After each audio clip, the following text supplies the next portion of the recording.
Okay, I've just done the Honda. Now I do the Yamaha. Oh, shit. It's a Yamaha Nouvo Elegance 135. It's same sort of style as the Honda. Now this one's a variable belt automatic, as you would say when you put it on stand. It's a variable belt. It comes under automatic.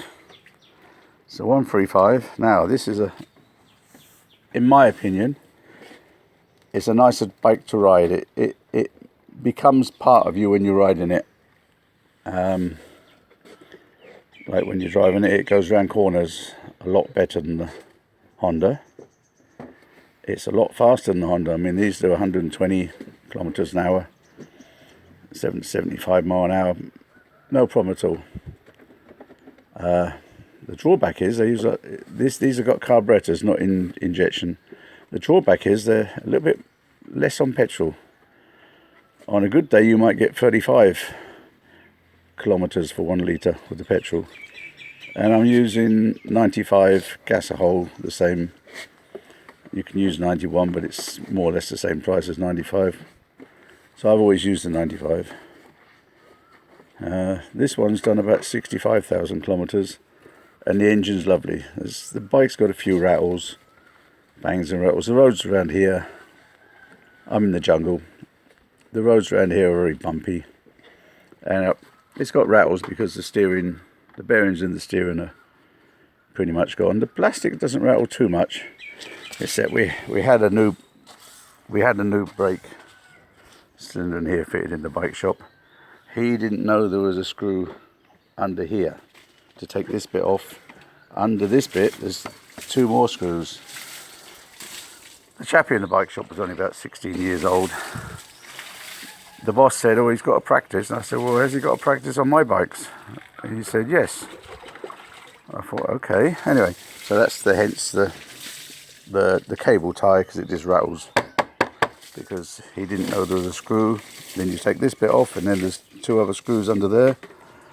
And this, he broke the thread on this mirror, so I had to take it all apart again and put the old U bit at the back from the old master cylinder.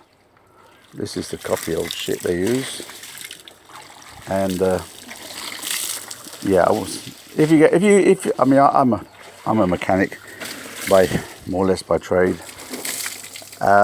If you can avoid it, do your own repairs, because with the bike mechanics in these shops, maybe they fix one thing, maybe 2 other things go wrong, and that's the saying. This bike is a lot easier to work on. You can see where the clips are for the plastic. There's lots of good quality screws. The quality, I mean, this one's got aluminium wheels instead of the spokes. It should have tubeless tires. It has tubeless tires, but back to the Thai mechanic. In England, they do things here what are illegal. They put a tubeless tyre on. Yes, it has tubeless tyres. It's got tubeless wheels. It's supposed to have tubeless tyres. So to push your bike forward a little bit. Now what they do, you get a flat tyre. They automatically just put a tube in it. Here, stop. When they put a tube in it, this bit here, the valve, is not the same size. So I've put a washer on there because there's a gap. I've had to put a washer on there.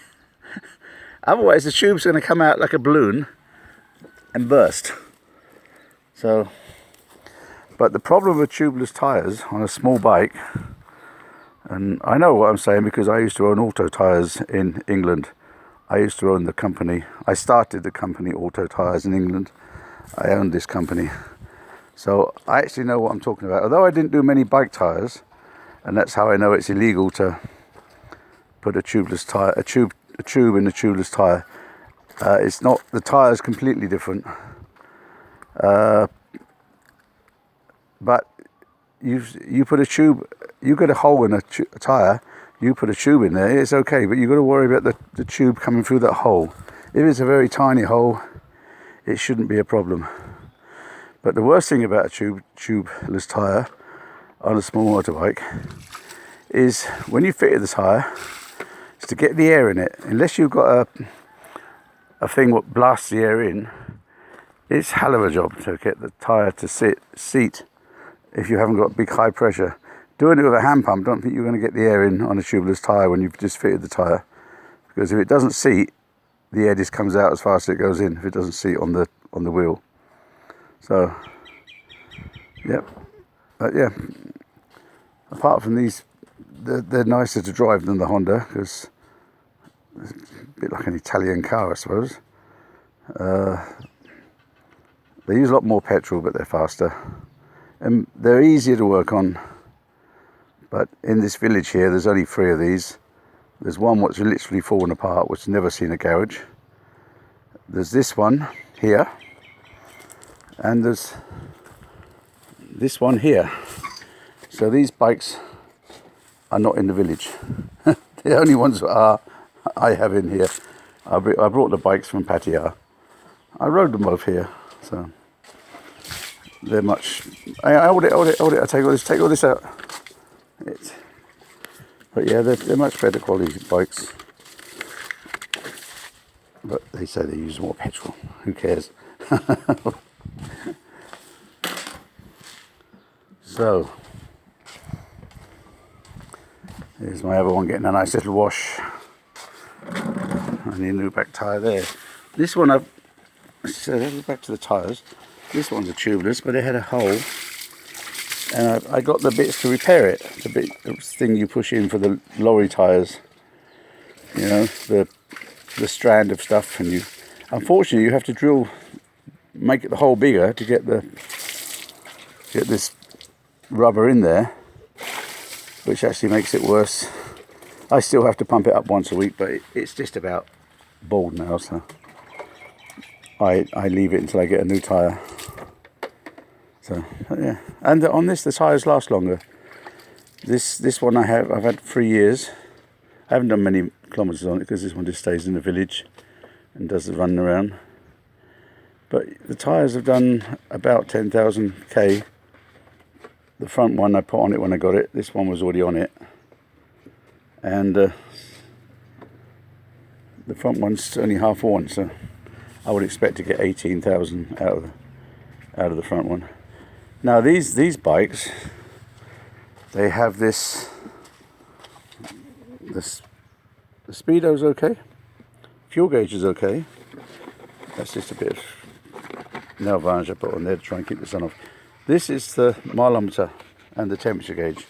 The temperature gauge you can still see, but the mileometer, or kilometer tells you how many kilometers the bike's done. Same on this one. You've got them here. It's like a black on white electric printing board. In Pattaya I have a Honda Click. What the fuel gauge and the mileometer is a black on white electric thing. Same you have on an old style taximeter.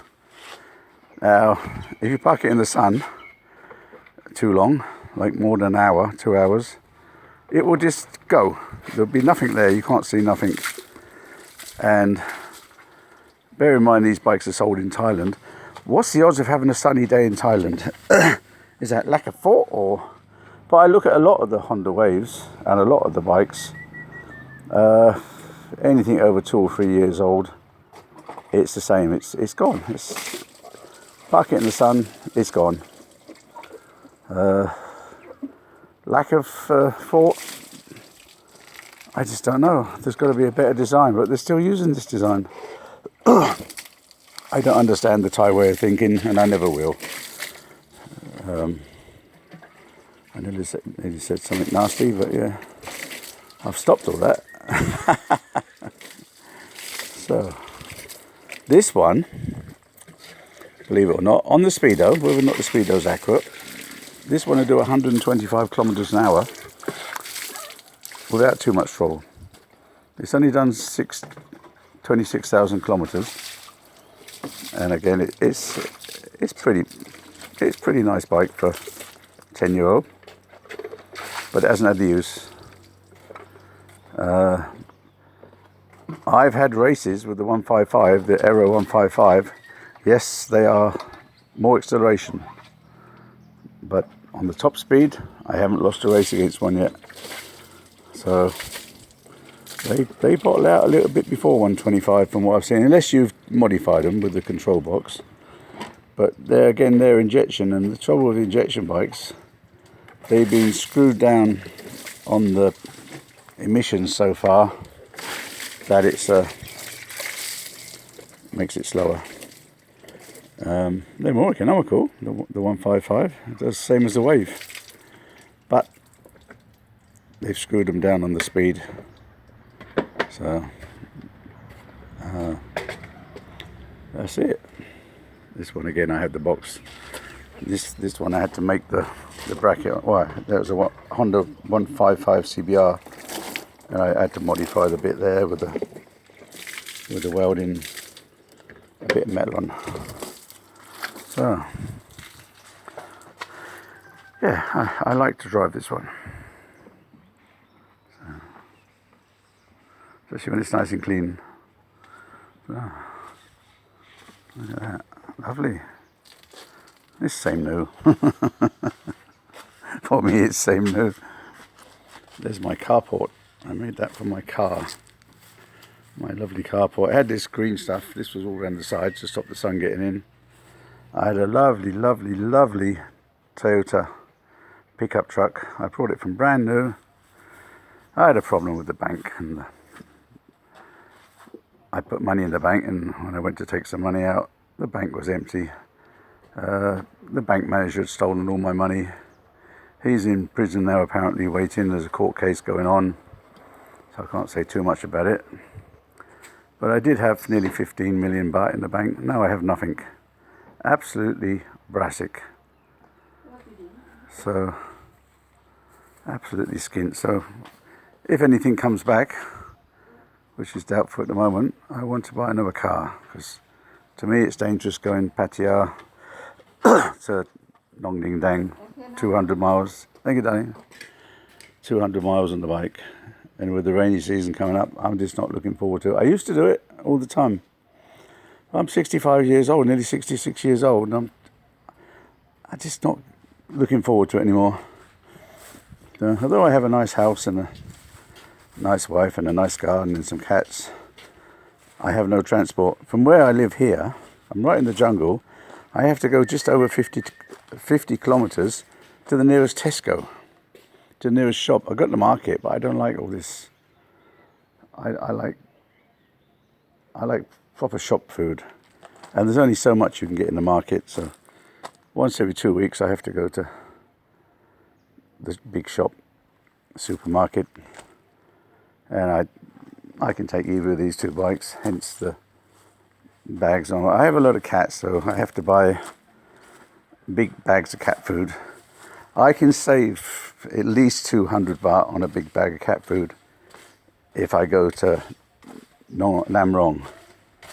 It costs about just under 100 baht to go to Nam Rong in petrol, and I buy these. I've got these big bags of cat food.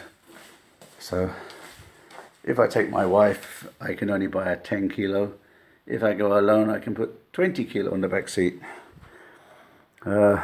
Even this big thing, I got a drinking water machine around the corner, and I put that in the basket. I wouldn't want to go far with that in the basket, because that probably weighs a lot. So anyway, I've got my bikes cleaned. So my wife does them very well. So wait a minute, Sheila, I'm talking. Okay, then my wife wants to talk to me about something, so we'll call that a wrap. Thank you for watching Old Man Thailand Gardens. And she do well, look. Oh, so look at that lovely bike.